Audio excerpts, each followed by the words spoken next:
அனைவருக்கும் வணக்கம். இப்போ நம்ம கவிதை கடவுளை பற்றி தெரிஞ்சுக்க போகிறோம்.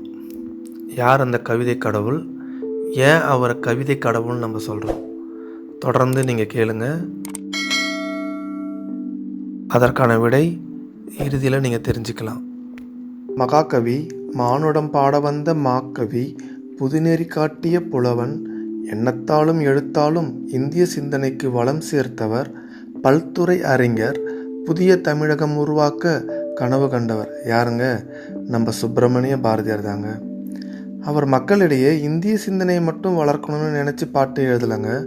மக்களுக்கு தமிழ் பற்றும் வேணும், இனப்பற்றும் வேணும் தாங்க. ஒரு பாட்டில் வாழிய செந்தமிழ், வாழ்க நற்றமிழர், வாழிய பாரத மணித்திருநாடு அப்படின்னு ஒரு பாட்டு பாடியிருக்காருங்க. அதாவது ஒவ்வொருத்தருக்கும் முதல்ல அவருடைய மொழி மேலே பற்று இருக்கணும், அதுக்கப்புறம் தன் இனத்தின் மேலே பற்று இருக்கணும், அதோட தேசத்தின் மீதும் பற்று இருக்கணும். அதை தான் அந்த பாட்டில் அவர் தெளிவாக சொல்ல வர்றார்.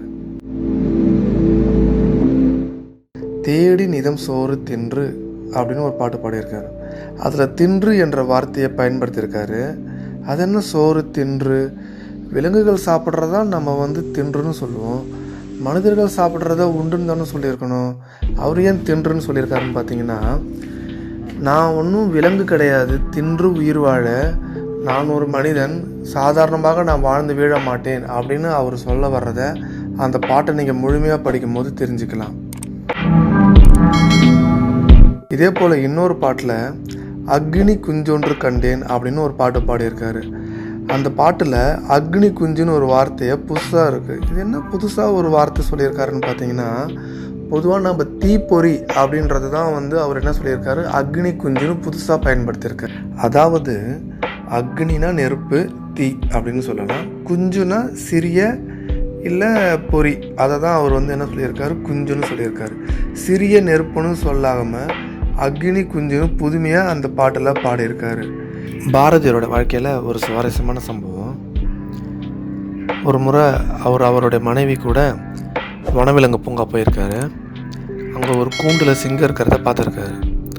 அதை பார்த்ததும் பக்கத்தில் இருந்த காவலாளிகிட்ட கேட்டிருக்காரு, நான் அந்த சிங்கத்தை கூட கொஞ்சம் கை குலுக்கலாமா அப்படின்னு கேட்டிருக்காரு. இவர் கேட்ட உடனே பக்கத்தில் இருந்த காவலாளி, என்னங்க அது வினோதமாக இருக்குது, ரொம்ப ஆபத்தான காரியமாக கேட்குறீங்களே அப்படின்னு கேட்டதுக்கு, அது ஒன்றும் இல்லை, சிங்கம் காட்டுக்கு ராஜா, நான் பாட்டுக்கு ராஜா, ராஜாவும் சந்திக்கும் போது கை கொடுக்கறது தானே வழக்கம், அதனால தான் நான் கேட்டேன் அப்படின்னு சொல்லியிருக்காரு. பக்கத்தில் இருந்த அவங்க மனைவி செல்லம்மா பயந்து போய் மனசுக்குள்ள நினச்சிக்கிட்டாங்களாம், இது என்ன வினோதம், சிங்கத்துக்கூட போய் கை கொடுக்குறாரு, ஆனால் இருந்தாலும் இவர் சொல்கிறத நம்ம கேட்கவா போகிறாரு, அந்த சிங்கத்துக்காவது நல்ல புத்தி கொடுக்கணும்னு ஆண்டவான்னு வேண்டிக்கிட்டாங்களாம். பாருங்கள் அவர் எவ்வளோ ஒரு வினோதமான மனிதராக இருந்திருக்காருன்னு. மகாபாரதத்தில் கிருஷ்ணர் விஸ்வரூபம் எடுத்து பார்த்துருப்பீங்க, ராமாயணத்தில் ஹனுமார் விஸ்வரூபம் எடுத்து பார்த்துருப்பீங்க. ஆனால் ஒரு கவிஞன் விஸ்வரூபம் எடுத்து பார்த்துருக்கீங்களா? பாரதியார் விஸ்வரூபம் எடுத்திருக்காரு. எப்போ தெரியுங்களா? ஒரு பாட்டில் வெள்ளி பனிமலையின் மீதுலாவோம், அடி மேலை கடல் முழுதும் கப்பல் விடுவோம். பாருங்கள், ஒரே நேரத்தில் வெள்ளி பனிமலை எங்கே இருக்குது?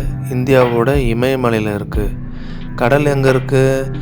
இந்தியாவுடைய கீழ்ப்பகுதியில் இருக்குது. அவர் ஒரே பாடலில் வெள்ளி பனிமலையும் அதாவது இமயமலையும் பார்த்துருக்காரு, கடலையும் பார்க்குறாரு. அதனால தான் சொல்கிறோம் அவர் கவிதை கடவுள். அக்னி குஞ்சு போல பாரதியாரின் பெருமைகளை உங்கள் மனசுக்குள்ளே நான் பதிய வச்சுருக்கேன்னு நான் நம்புகிறேன். இவ்வளவு நேரம் பொறுமையாக கேட்டவங்க அனைவருக்கும் நன்றி.